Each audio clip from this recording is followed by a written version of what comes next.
अंदाज से बयान किया। मैं आखिरी बंद पढ़ता हूँ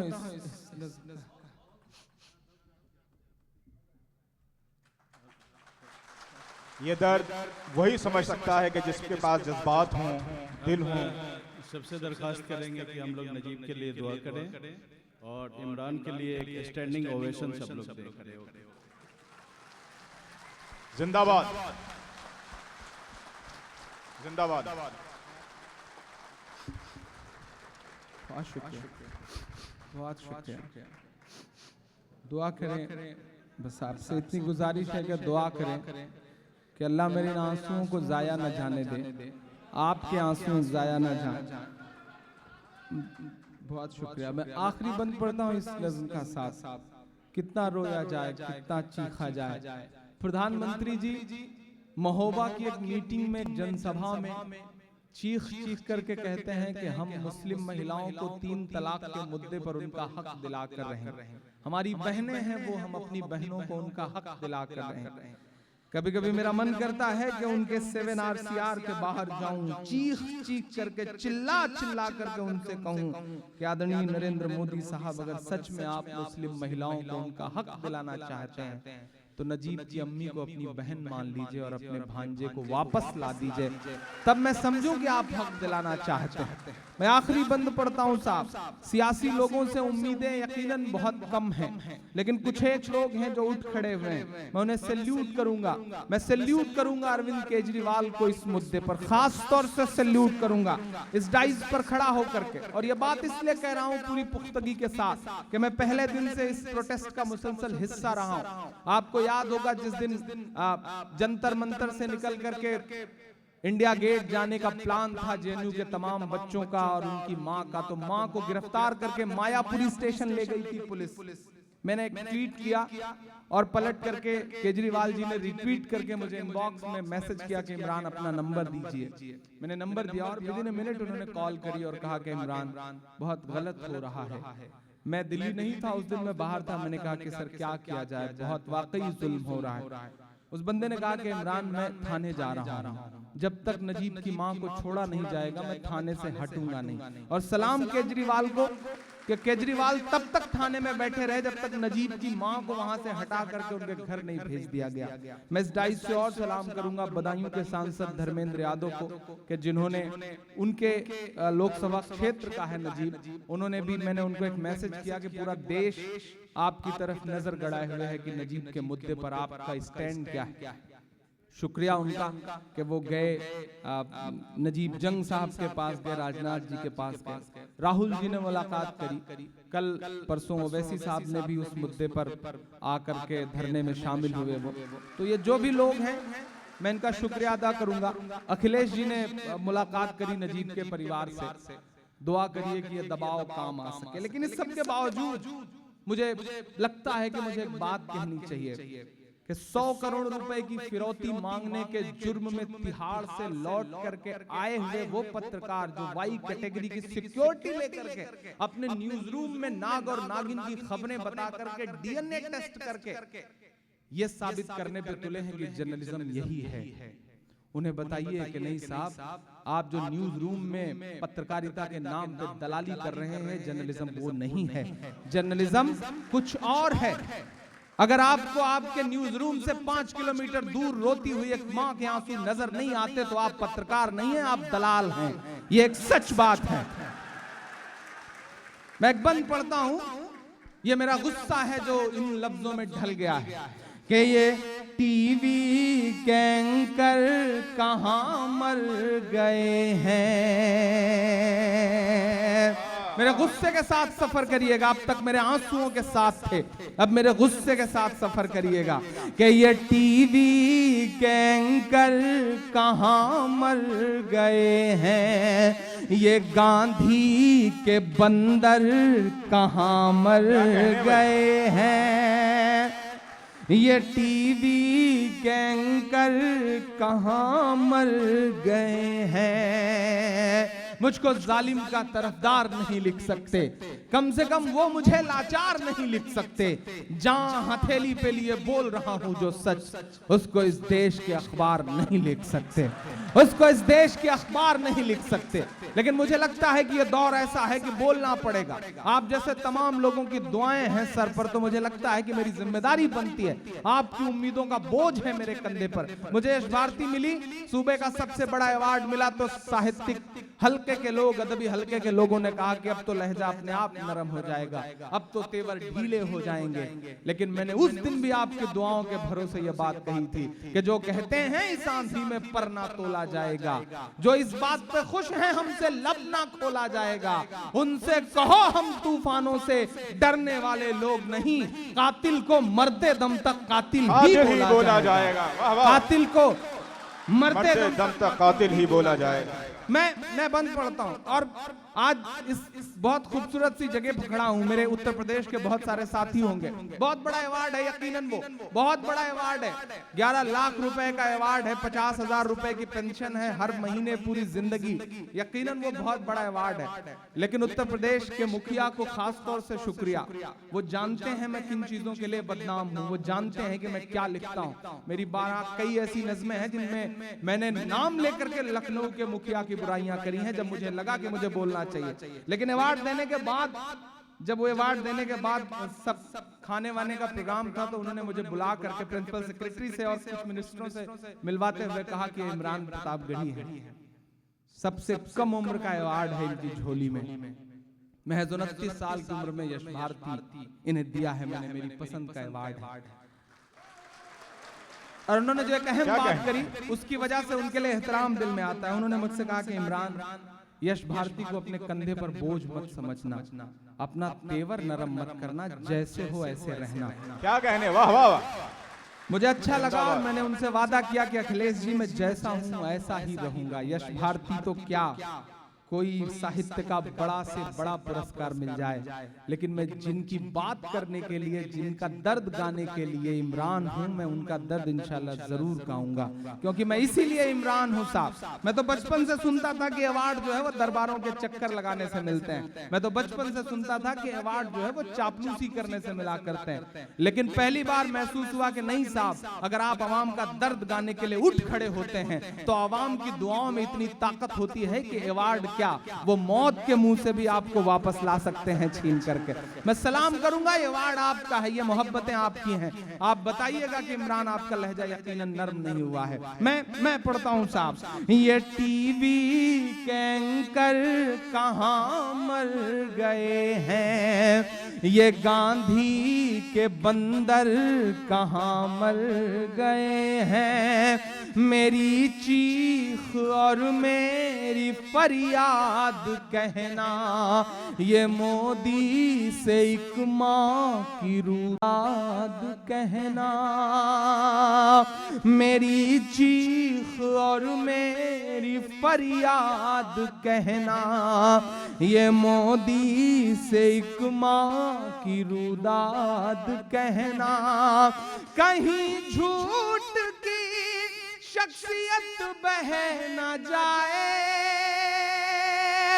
चौथे मिसरे पे एक शख्स की दुआएं और एक शख्स का उठा हुआ हाथ मांगता है इमरान। मैं पढ़ता हूं साहब कि कहीं झूठ की शख्सियत बह न जाए, ये नफरत की दीवार छत बह न जाए, ये नफरत की दीवार छत बह न जाए, है एक माँ के अश्कों का सैलाब साहिब, है एक माँ के अश्कों का सैलाब साहिब, कहीं आपकी सल्तनत बह न जाए। वाह वाह वाह वाह वाह, बहुत कहीं आपकी सल्तनत ढह न जाए, कहीं झूठ की शख्सियत बह न जाए।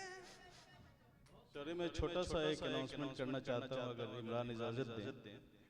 जो इनको साहित्य अकेडमी अवार्ड मिला यूपी गवर्नमेंट की तरफ से, कांग्रेचुलेशंस टू यू। इसमें हमारे पास जो खबर आई और रियाद में भी मैं इनके साथ था, हमें ये पता चला कि इनके पास जितने पैसे आए अवार्ड से और दूसरे भी अवार्ड से और पब्लिक कंट्रीब्यूशन से, इनका एक बहुत ही इम्पोर्टेंट एजुकेशनल इनिशिएटिव चल रहा है जिसकी तरह एक कॉलेज ऑलरेडी ये बना रहे हैं, उसकी बिल्डिंग तैयार है। ये मुझे नहीं चाहते थे कि मैं कहूँ इस बारे में। मैं चाहता हूँ कि हम लोग इस एजुकेशनल इनिशिएटिव को जो ये खुद फंडिंग कर रहे हैं उसको हम लोग सपोर्ट करें।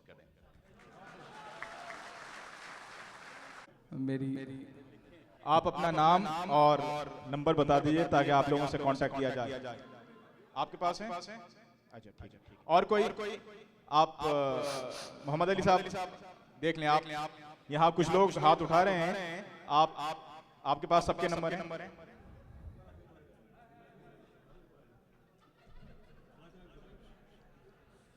भाई मेरी तरफ से भी 3 लाख। माशाल्लाह, वेरी गुड, माशाल्लाह।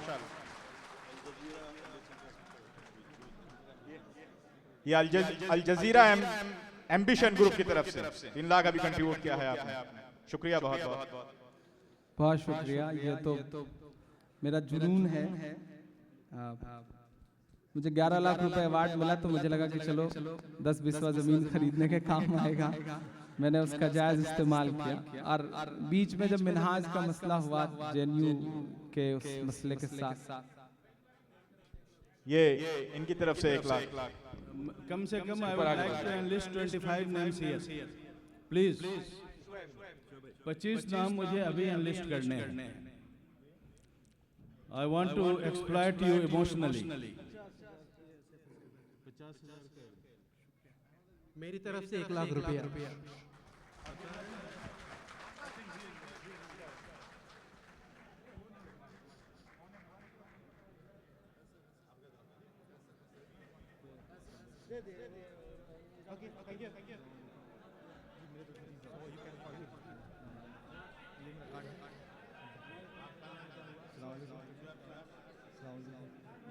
मेरे तरफ से 20,000 रुपए इंडियन।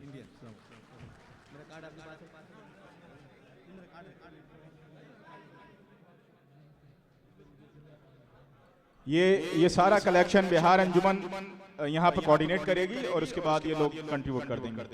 तो बिहार अंजुमन के यहाँ पर फखरुद्दीन अली अहमद साहब हैं, रशीद भाई हैं और उनके ट्रेजरर ज़ैफ अहमद कैसर हैं, इम्तियाज साहब हैं। और आप जानते हैं यहाँ पे जो मेम्बरान हैं, शिबली भाई से आप रब्ता कर सकते हैं। और इसके बाद भी अगर आपके जज्बात जिंदा रहते हैं और आप दर्द महसूस करते हैं और आपको लगता है कि मुसलमानों की तालीम में मुसलमान बच्चों को फ़रोग़ देना ज़रूरी है, तो आपको चाहिए कि आप इस कॉलेज के इस नेक काम में कंट्रीब्यूट करें, अपना ताउन दें। आप इसके बाद शिबली भाई और या बिहार अंजुमन के किसी भी फर्द से राब्ता कायम कर सकते हैं। यहाँ पर बिहार अंजुमन के जो अहदेदारान हैं, अभी इंस्टॉलेशन सेरेमनी हुई थी, हमारे अंजार आलम साहब हैं, ज़ैफ अहमद कैसर हैं, इम्तियाज साहब हैं या शिबली भाई हैं और फ़खरुद्दीन अली अहमद साहब हैं। इन लोगों से आप राब्ता कायम कर सकते हैं। रशीद साहब हैं। और अगर बाद में भी मैंने जैसा कि पहले अर्ज़ किया, आपके जज्बात जिंदा रहते हैं और आपको ज़रूरत लगती है इस बात की कि हमें तालीम की अशद ज़रूरत है, हमारे बच्चों को तालीम की बहुत ज़रूरत है, तो आप ज़रूर अपना ताउन दें। नाउ समबडी आप बहुत शुक्रिया, बहुत शुक्रिया। अब मैं तो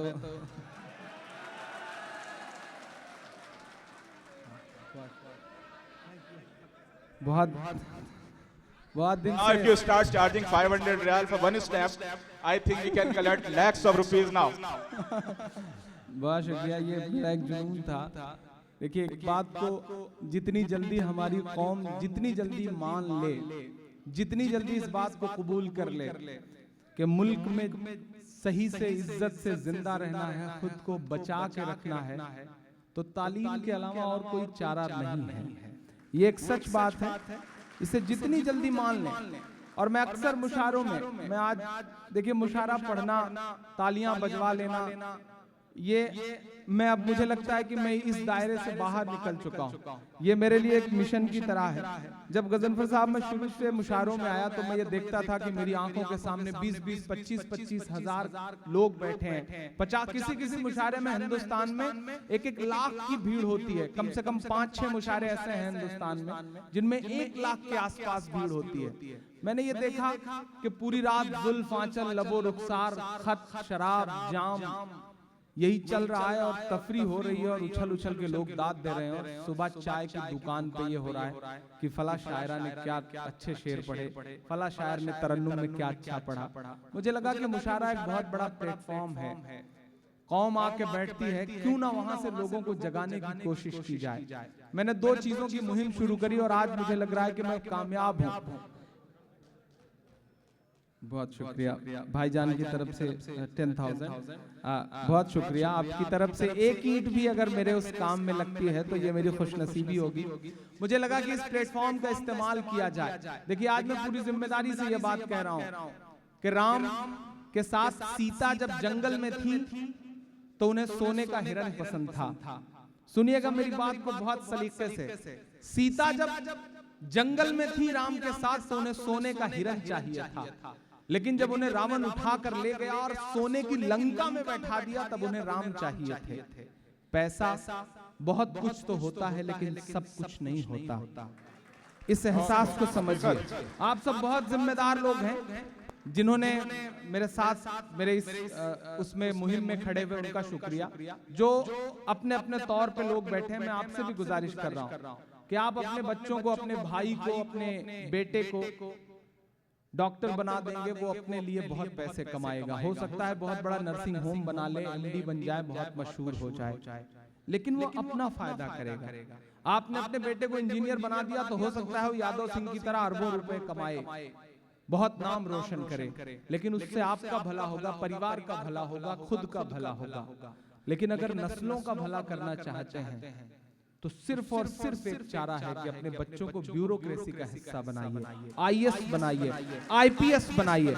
इसके अलावा कोई चारा नहीं। इस बात को समझ लीजिए। हमारे आपके खिलाफ जो ताकतें काम कर रही हैं, उन्होंने पिछले 60 साल में, आपने कभी सोचा है कि मौजूदा हुकूमत के बनने के बाद इस देश के एक संगठन का बड़ा आदमी कहता है कि 60 सालों में पहली बार हमारा प्रधानमंत्री बना है? कभी आपने सोचा है कि उन्होंने 60 साल मेहनत करी है, 60 साल बाद रिजल्ट आया और आज वो फख्र से कह रहे हैं कि हमारा प्रधानमंत्री बना। लेकिन हम आप क्या कर रहे हैं? हमने जुडिशरी को बिल्कुल छोड़ के रखा हुआ है। हमारे वकील नहीं है, हमारे जज नहीं, हम मीडिया में नहीं, हम ब्यूरोक्रेसी में नहीं। मुझे आज एक बहुत अच्छी बात याद आ गई। आशू मलिक मेरे बहुत अच्छे दोस्त हैं, उत्तर प्रदेश में एमएलसी हैं, मिनिस्टर रह चुके हैं, बड़े करीबी हैं। एक दिन एक आईएएस अधिकारी की शिकायत लेकर के कुछ लोग उनके पास पहुंचे और आशू से उन्होंने कहा,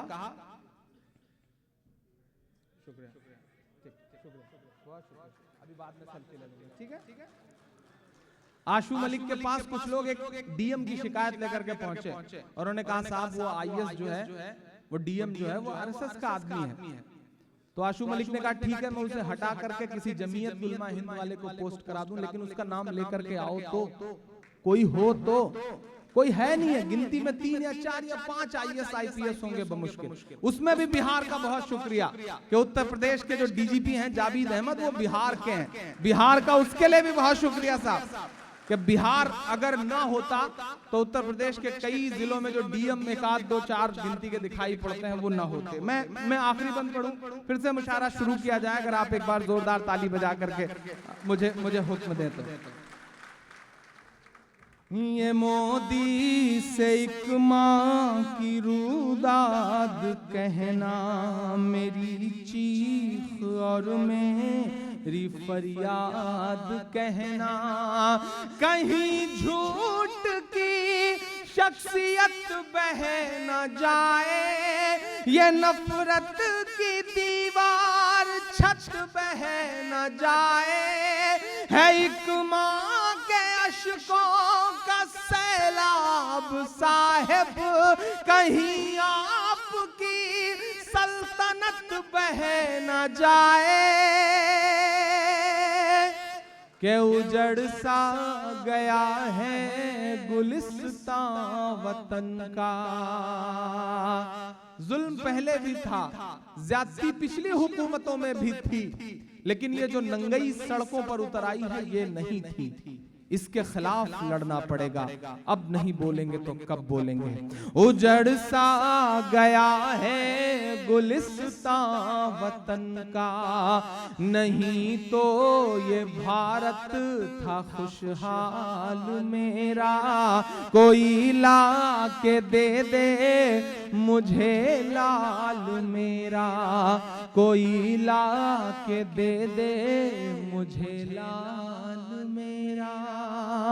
बहुत शुक्रिया, ज्यादा कुछ नहीं, मैं 4 मिसरे और पढ़ के थोड़ा सा फिर माहौल बदलने की कोशिश करता हूँ। 2014 का चुनाव, 2016 के अब के भाषण, इमरान के 4 मिसरे सुनेगा। कि चाय चाय करते थे, फिर से जरा सा मूड में आ जाइए, मैं इस मुशायरे को बेहतर बनाता हूँ। रातों में चाय का मजा क्या कहने।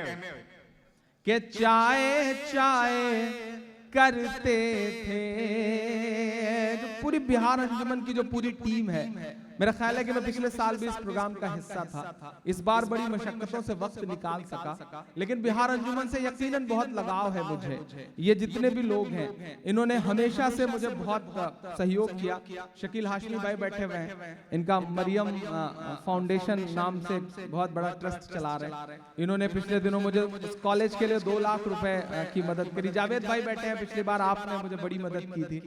एक बड़ा ख्वाब लेकर के चल रहा हूँ, तकरीबन 8 करोड़ रुपए का प्रोजेक्ट है वो। जमीन अल्हम्दुलिल्लाह मैंने पूरी खरीद ली है। अब आजकल मुशायरे पढ़ता हूँ तो कोशिश करता हूँ कि उसका 70% जो भी कमाई मुशायरों से आए। मुझ पे इल्जाम शुरू से लगता रहा कि मैं मुशायरों में पैसे बहुत मांगता हूँ, मैं महंगा शायर हो गया हूँ। तब मैंने उसकी सफाई में बस इतना कहा कि हो सकता है, ये सच है कि मैं मुशायरों में पैसे बहुत मांगता हूँ, ये भी सच है कि थोड़ा सा महंगा हो गया हूँ, लेकिन ये भी सच है कि मैं उस पैसे से शराब नहीं पीता हूँ। मैं उस पैसे को किसी गलत काम में इस्तेमाल नहीं कर रहा हूँ। आज तक अपना घर नहीं बनवाया, लेकिन कोशिश करके कॉलेज बनवा रहा हूँ। शुरू से एक सोच थी कि कुछ ऐसा किया जाए, बस उसमें आप सब साथ खड़े होंगे। बूंद बूंद से घड़ा भरता है। आपको याद होगा कि झारखंड के जामताड़ा में मिनहाज नाम के एक लड़के को, 22 साल के लड़के को, एक फोटो शेयर करने पर, व्हाट्सएप पे गाय से रिलेटेड एक फोटो शेयर करने पे आरएसएस के गुंडे के साथ पुलिस का इंस्पेक्टर उठा के ले गया और जामताड़ा के थाने में पूरी रात उसको इतना मारा कि सुबह उसकी पसलियां टूट गई सीने की और उसकी मौत हो गई। पूरा देश चुप रहा। मैंने जब ये खबर सुनी सोशल मीडिया के जरिए, तो मैंने जामिया के मुशायरे में इस मुद्दे पे एक नज्म पढ़ी और वहां उस माइक से ऐलान किया कि मैं बहुत छोटा सा शायर हूँ। मेरा जो भी पेमेंट आज के इस मुशायरे में है, ठीक ठाक पेमेंट था। मैंने कहा आज के इस मुशायरे में जो भी पेमेंट है मैं पूरा का पूरा मिनहाज के परिवार को डोनेट करता हूँ। और मुझे हर महीने 50,000 रुपए पेंशन के मिल रहे हैं। 8 महीने की बच्ची है मिनहाज के, 8 महीने की बच्ची गुलनाज नाम की। मैंने वहां ऐलान किया कि जब तक उस बच्ची की शादी नहीं हो जाएगी, मैं हर महीने अपनी पेंशन में से 2,000 रुपए हर महीने उस बच्ची की पढ़ाई के लिए दूंगा। बूंद बूंद से घड़ा करता है। मैंने वहां माइक से लोगों से अपील की कि झारखंड में हुकूमत फासिस्ट ताकतों की है, आप उनसे मुआवजे की उम्मीद नहीं कर सकते। इतना गरीब परिवार है कि रोज कुआं खोदते हैं, रोज पानी पीते हैं, रोज बेचारे मेहनत करते हैं तो किसी तरह कमा के खा पाते हैं। मैं उस परिवार से मिल करके आया हूँ।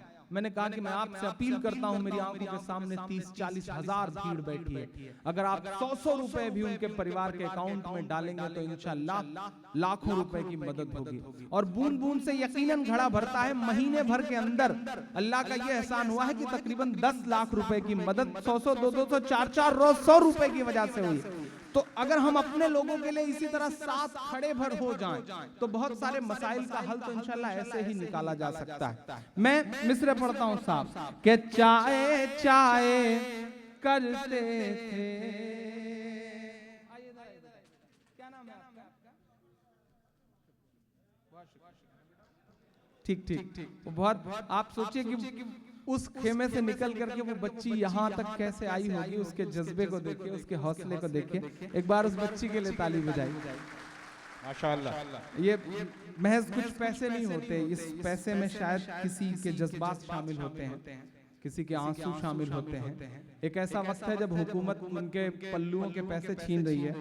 किसी भाभी ने कितनी मशक्कत से ये 500 रुपए सहेज के रखे रहे होंगे और उन्होंने निकाल के दिए। ये बहुत बड़ी बात, ये मेरे लिए तो बहुत ही बड़ी बात है। मैं कर्जदार हूं उनका। मैं पढ़ता हूं साहब कि चाय चाय करते थे, गाय गाय करते हैं। भाइयों बहनों, मुझे गोली मार क्या दो, कहने हैं भाई? मुझे गोली मार दो, भाइयों लेकिन हैं। मेरे दलित भाइयों को मत मारना। याद है ना ये जुमला? अब मिसरे सुनिए साहब कि चाय चाय करते थे, गाय गाय करते हैं। अब बात दिल में लगे तो आपकी तालियों का शोर उठ जाए कि चाय चाय करते थे, गाय गाय करते हैं। चाय चाय करते थे, गाय गाय करते हैं। जागे हैं दलित जब से, हाय हाय करते हैं। क्या कहने भाई? वाह वाह वाह। जागे हैं वाह वाह वाह। दलित जब से, हाय हाय करते हैं। और 3 साल बाकी है, आने दो जरा 19। तकरीबन 3000 किलोमीटर दूर खड़ा होकर के बहुत दिल से एक शायर ये मिसरे पढ़ रहा है। इंशाल्लाह कबूल जरूर होंगे अगर आपकी दुआएं शामिल हुई तो। मैं पढ़ता हूं साहब कि 3 साल बाकी है, आने दो जरा 19। दिल्ली भी ये कह देगी, बाय बाय करते हैं। वाह वाह वाह। दिल्ली भी वाह वाह। ये कह देगी, बाय बाय बाय करते हैं। चाय चाय करते थे। चाय का जिक्र है, आंखों के सामने बिहार है, तो ये मिसरे तो लाजमी याद आ जाने हैं कि दूध ने चाय को हरा डाला।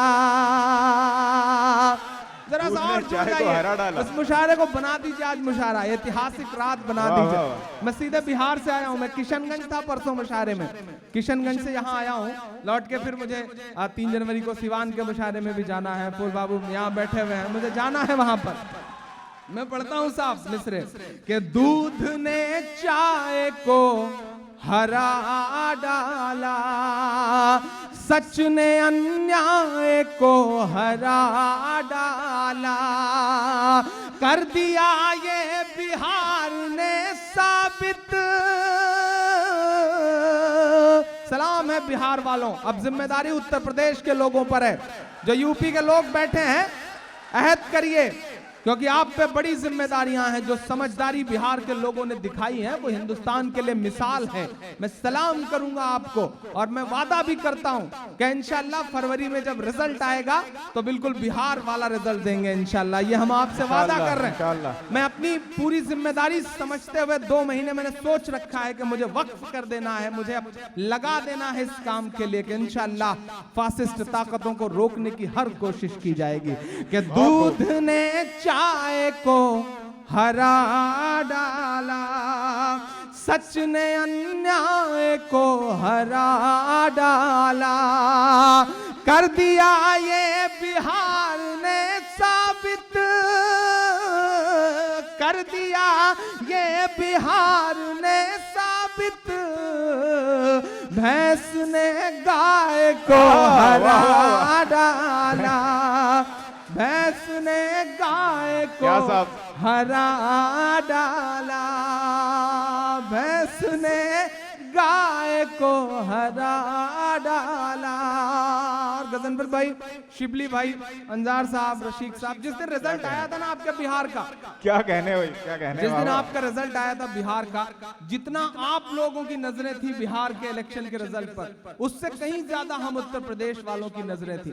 क्योंकि मुझे आजम साहब का एक जुमला याद है, बहुत अच्छी बात उन्होंने कही थी कि बिहार वालों आपका शुक्रिया कि आपने जो पिछली दिवाली गुजरी है, अगर आपने बिहार इलेक्शन में फासिस्ट ताकतों को हराया न होता तो जो पिछली दिवाली गुजरी है वो हमारे जलते हुए घरों से मनती।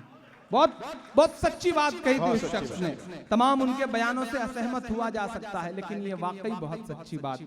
जिस दिन रिजल्ट आ रहा था 10, साढ़े 10, 11 बजे तक तो मामला बिल्कुल उल्टा था साहब, रिजल्ट उसी तरफ था। लेकिन उसके बाद न जाने कितने दुआओं वाले हाथ उठे तो मामला ऐसा बदला साहब कि जो पटाखे फूट रहे थे भाजपा कार्यालय के सामने, वो जो बच गए थे उन्हें आधे रेट में बेचना पड़ा उन्हें साहब। ये हालत हो गई। और कांग्रेसियों के लिए तो ऐसा लगा कि जैसे छप्पर फाड़ करके मतलब तोहफतन मिल गया। इतने ज्यादा खुश हो गए कांग्रेसी कि जो लड्डू लाए थे उसमें आग लगा दिया और पटाखा जो था उसको खा गए बेचारे, मतलब इतना धोखे में आ गए। तब मैंने 4 मिसरे कहे साहब, और वो 4 मिसरे मजे के हों तो आपकी दुआएं मिले। सीवान के साथी यहाँ बैठे हुए हैं, आपको याद है सीवान में काली दाढ़ी ने तकरीर करते हुए कहा था कि अगर बिहार हम हारे तो पाकिस्तान में पटाखे फूटेंगे। याद है ना वो जुमला? मैंने 4 मिसरे कहे कि गुर्राने वालों को आग बबूला करके छोड़ दिया, गुर्राने वालों को आग बबूला करके छोड़ दिया, इधर उधर बस झूल रहे हैं, झूला करके छोड़ दिया।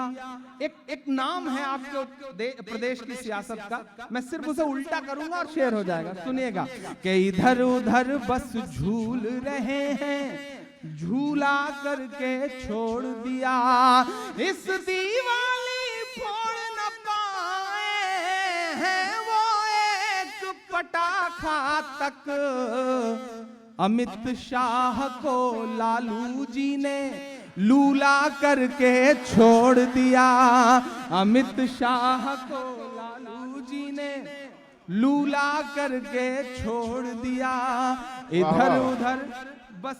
वाह वाह। नीतीश जी का नहीं, अगले मिसरे पे सब्र तो रखिए ना, इतनी जल्दी उत्तेजित क्यों हो जाते हैं? सब्र रखना चाहिए, सब्र रखिए, आएगा बिल्कुल नाम आएगा। हमें पता है कि आप जनता दल यू से हैं, तो हम कहां आपको छोड़ रहे हैं मेरे भाई। मैं हाँ नहीं बिल्कुल बिल्कुल। अच्छा ऐसी बात है, चाहिए 4 मिसरे पढ़ देता हूं बतौर दुआ।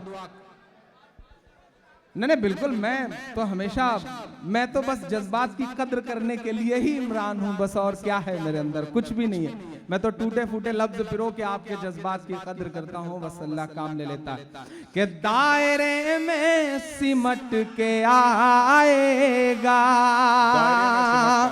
हर रवायत से हट के आएगा, हर रवायत से हट के आएगा, आंधियों को जरा खबर कर दो,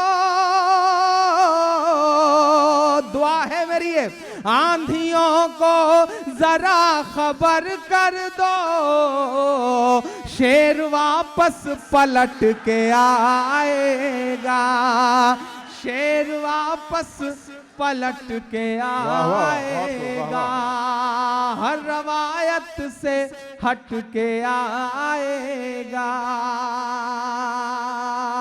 मैं ये कहना चाह रहा भाई साहब कि लालू जी ने अमित शाह जी को लूला किया, बड़े साहब को तो आपके ही साहब ने लूला किया है ना, मतलब आप ये समझिए ना, बैलेंस इसी तरह से चलता है। बहुत शुक्रिया। 4 मिसरे और पढ़ता हूं, आप इसी तेवर के साथ, इसी जुनून के साथ। अच्छा, बिहार के जो बच्चे हैं, बुजुर्ग तो छोड़िए, जो बच्चे हैं माशाल्लाह, भी जो 2-3-4 बच्चे आए, उनका जज्बा, उनका जोश देख के समझ में आता है कि बच्चों तक में कितना जुनून है।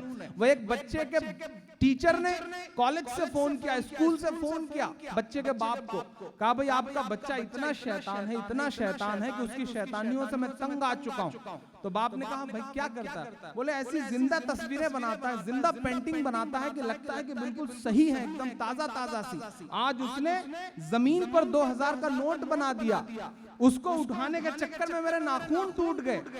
बहुत शैतान बच्चा है ये, देखिए क्या कहने भाई।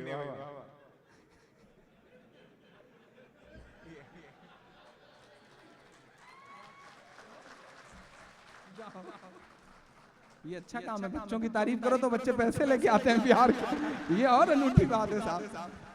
तो मतलब उसने कहा कि इतना शैतान है कि उसने 2000 की नोट बनाई, उसको उठाने के चक्कर में मेरे नाखून टूट गए। तो बाप ने कहा कि आपके तो सिर्फ नाखून टूटे, मैं तो आईसीयू में एडमिट हूँ।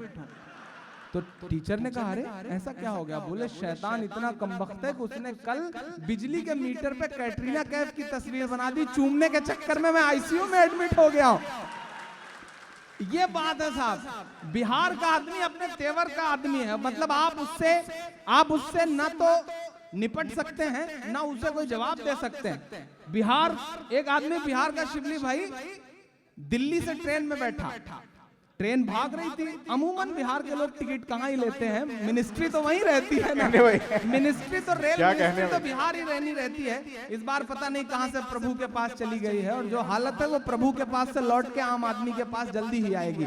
तो बिहार वाला शख्स चढ़ा और उसने टिकट तो लेना भी नहीं था, उसने लिया भी नहीं था, लेकिन पता नहीं कहां से टीटी जो है वो भी बिहार वाला ही रहा होगा। सूंघते सांगते उस बोगी में पहुंचा, उस आदमी ने देखा अरे टीटी आ रहा है, फट से उसने मुसल्ला निकाला, बिछा दिया और नियत मान ली। टीटी भी बदमाश बैठ गया वहीं पर, देखा देखना है कितनी देर नमाज पढ़ता है। अब वो न तो नियत तोड़े न टीटी टलने का नाम ले। अब वो बंदा जब थक गया, उसे लगा कि नहीं ये टीटी तो बहुत बदमाश है, जाने वाला नहीं, तो उसने जोर से कहा कि मैं नियत करता हूं 100 रकात नमाज पटना तक। अब बैठो कैसे बैठ सकते हैं? ये बिहार है साहब। क्या कहते बिहार से ना आप जीत सकते हैं ना बिहार से लड़ सकते हैं। बिहार का एक बंदा रशीक भाई की तरह, जब रशीक भाई तो आज बुजुर्ग हो गए हैं, मतलब जब ये कभी जवान हुआ करते थे, आज नौजवान हैं, जब ये जवान हुआ करते थे तो ट्रेन में सफर कर रहे थे, ऊपर की बर्थ पे आराम से लेटे सरस सलील पढ़ते हुए चले जा रहे थे। बिहार के स्टेशनों पे मैक्सिमम यही किताब बड़ी मशहूर सी है। शिबली भाई साहब से, अच्छा, अब गजनफर साहब ने बताया तो हो सकता है भाई। नीचे 3-4 लड़कियां बैठी दिल्ली से, बस दिल्ली का अपना कल्चर है, दिल्ली की अपनी तहजीब है, आपस में बातचीत कर रही थी, बहस छिड़ गई शादी पर। तो पहली लड़की ने दूसरी से कहा कि कब शादी कर रही हो? तो उसने कहा तलाश रही हूँ, कोई कायदे का बंदा मिल जाए तो कर लूंगी। कैसा शौहर चाहिए? करोड़पति चाहिए। बोले करोड़पति नहीं मिली तो क्या करो? 50-50 लाख के 2 कर लूंगा। बोले 50-50 लाख के 2 नहीं मिले तो क्या करोगे? बोले 25-25 लाख के 4 कर लूंगा। बड़े सामान्य सा जवाब। रशीक साहब के कान लग गए उधर। उसने कहा अगर 25-25 लाख के 4 नहीं मिले तब क्या करोगे? उसने कहा 10-10 लाख के 10 कर लूंगा। रशीक साहब से रहा नहीं गया, ऊपर से सीधे नीचे कूदे। बोले बहन जी जब ये रेट 1000 तक आ जाए तो मुझे भी खबर कर देना, मैं भी लिस्ट में हूँ। ये है बिहार का।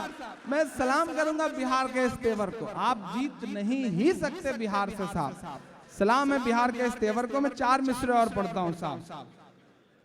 29 जवानों को लेकर के पिछले 3 महीने से एयरफोर्स का एक विमान लापता है। 29 जवानों को लेकर के, नोट करें मेरी ये बात, 29 जवानों को लेकर के पिछले 3 महीने से ज्यादा वक्त गुजर चुका है। एयरफोर्स का एक विमान